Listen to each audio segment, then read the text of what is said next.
Leeds United are 6th in the table tonight after ending a run of 3 successive away defeats. Phil Merson, who'd scored only once since joining Leeds at the start of the season, got the first, courtesy of Gary Speed's pass and courtesy of hesitant Arsenal defending.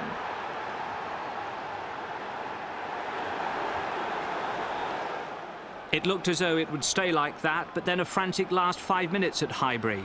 Phil Merson added a second for Leeds United as confusion reigned in the Arsenal box.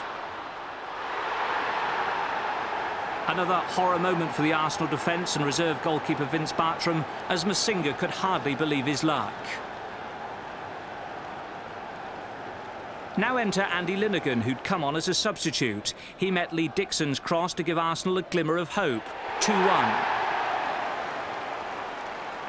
But that hope was almost instantly snuffed out when David White centred for Brian Deane to score Leeds' third.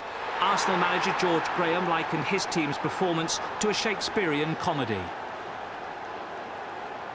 I like to go to the theatre occasionally, and there's a show up the West End called The Comedy of Errors, and I think they probably moved the show from the West End to Highbury.